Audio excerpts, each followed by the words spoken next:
কৰদাতাৰ কৰ আত্মসাত পৌৰকৰ্মীৰ বিৰুদ্ধে গুৰুতৰ অভিযোগ কেলেংকাৰী সংঘটিত হৈছে শ্ৰীভূমি পৌৰসভাত সৰ্বসাধাৰণ লোকে দিয়া কৰৰ টকাক লৈ কেলেংকাৰী সংঘটিত কৰিছে দুই পৌৰকৰ্মীয়ে কৰদাতাৰ পৰা অধিক টকা লৈ পৌৰসভাত জমা দিছিল সামান্য পৰিমাণৰ কৰ অভিযোগ উত্থাপন হৈছে দুই পৌৰকৰ্মী ৰাহুল চক্ৰৱৰ্তী আৰু অৰিন্দম দাসৰ বিৰুদ্ধে কৰদাতাই দিছে ৭৫০০ টকা জমা দিয়া হৈছে ২৫০০ টকা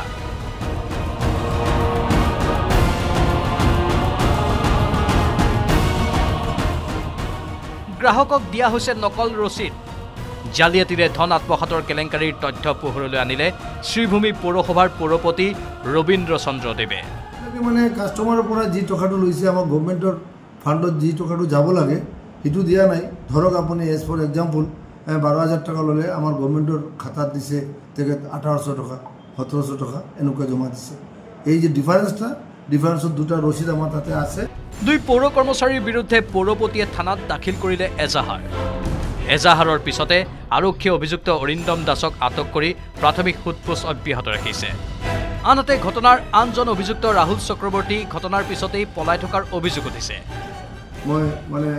পটককে এই দুজন মানুহ যিবিলাকে টেক্স লৈ থাকে সেইবিলাকৰ ওপৰত আমি এফআইআৰ কৰিছোঁ আৰু এজন এতিয়া বাহিৰত আছে আৰু এজনক পুলিচ ধৰি লৈ গৈছে তেখেতৰ নামটো কি আছে এজনৰ নাম হ'ল ৰাহুল চক্ৰৱৰ্তী আৰু এজন অৰিন্দম দাস গুপ্ত কিনা দাস হ'ব উৰ্ফে মুন্না এই দুজনে এফআইআৰ কৰিছে দুই পৌৰকৰ্মীৰ এই জালিয়াতিৰ কথা পোহৰলৈ অহাৰ পাছতেই চাঞ্চল্যৰ সৃষ্টি হৈছে সাধাৰণ লোকৰ মাজত অভিযুক্ত ৰাহুল চক্ৰৱৰ্তীক বিচাৰি এফালে আৰক্ষীয়ে চলাইছে অভিযান তাৰ মাজতেই পৌৰপতিৰ ঘোষণা কৰদাতাসকলৰ প্ৰতিটো পইচাৰ হিচাপ লোৱা হ'ব কাকো ৰেহাই দিয়া নহ'ব শ্ৰীভূমিৰ পৰা গৰিষ্ঠ নন্দীৰ report news ১৮ Assam north east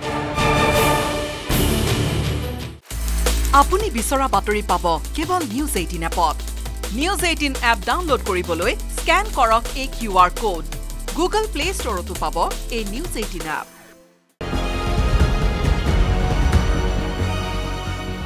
কৰদাতাৰ কৰ আত্মসাত পৌৰকৰ্মীৰ বিৰুদ্ধে গুৰুতৰ অভিযোগ কেলেংকাৰী সংঘটিত হৈছে শ্ৰীভূমি পৌৰসভাত সৰ্বসাধাৰণ লোকে দিয়া কৰৰ টকাক লৈ কেলেংকাৰী সংঘটিত কৰিছে দুই পৌৰকৰ্মীয়ে কৰদাতাৰ পৰা অধিক টকা লৈ পৌৰসভাত জমা দিছিল সামান্য পৰিমাণৰ কৰ অভিযোগ উত্থাপন হৈছে দুই পৌৰকৰ্মী ৰাহুল চক্ৰৱৰ্তী আৰু অৰিন্দম দাসৰ বিৰুদ্ধে কৰদাতাই দিছে ৭৫০০ টকা জমা দিয়া হৈছে ২৫০০ টকা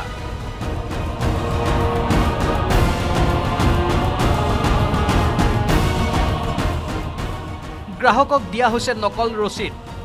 জালিয়াতিৰে ধন আত্মসাতৰ কেলেংকাৰীৰ তথ্য পোহৰলৈ আনিলে শ্ৰীভূমি পৌৰসভাৰ পৌৰপতি ৰবীন্দ্ৰ চন্দ্ৰ দেৱে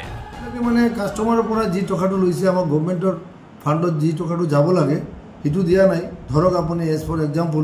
১২,০০০ টকা ল'লে আমাৰ গভৰ্ণমেণ্টৰ খাতাত দিছে তেখেত ১৮০০ টকা ১৭০০ টকা এনেকুৱা জমা দিছে এই যে ডিফাৰেন্সত দুটা ৰচিদ আমাৰ তাতে আছে দুই পৌৰ কৰ্মচাৰীৰ বিৰুদ্ধে পৌৰপতিয়ে থানাত দাখিল কৰিলে এজাহাৰৰ পিছতে আৰক্ষীয়ে অভিযুক্ত অৰিন্দম দাসক আটক কৰি প্ৰাথমিক সোধপোছ অব্যাহত ৰাখিছে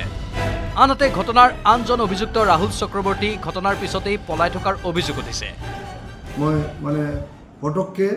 এই দুজন মানুহ যিবিলাকে টেক্স লৈ থাকে সেইবিলাকৰ ওপৰত আমি এফআইআৰ কৰিছোঁ আৰু এজন এতিয়া বাহিৰত আছে আৰু এজনক পুলিচ ধৰি লৈ গৈছে তেখেতৰ নামটো কি আছে এজনৰ নাম হ'ল ৰাহুল চক্ৰৱৰ্তী আৰু এজন অৰিন্দম দাস গুপ্ত কিনা দাস হ'ব উৰ্ফে মুন্না এই দুজনে এফআইআৰ কৰিছে দুই পৌৰকৰ্মীৰ এই জালিয়াতিৰ কথা পোহৰলৈ অহাৰ পাছতেই চাঞ্চল্যৰ সৃষ্টি হৈছে সাধাৰণ লোকৰ মাজত অভিযুক্ত ৰাহুল চক্ৰৱৰ্তীক বিচাৰি এফালে আৰক্ষীয়ে চলাইছে অভিযান তাৰ মাজতেই পৌৰপতিৰ ঘোষণা কৰদাতাসকলৰ প্ৰতিটো পইচাৰ হিচাপ লোৱা হ'ব কাকো ৰেহাই দিয়া নহ'ব শ্ৰীভূমিৰ পৰা গৰিষ্ঠ নন্দীৰ report news ১৮ Assam north east আপুনি বিচৰা বাতৰি পাব কেৱল নিউজ ১৮ এপত নিউজ ১৮ এপ ডাউনলোড কৰিবলৈ স্ক্যান কৰক এই QR কোড গুগল প্লে ষ্টৰতো পাব এই নিউজ 18 এপ।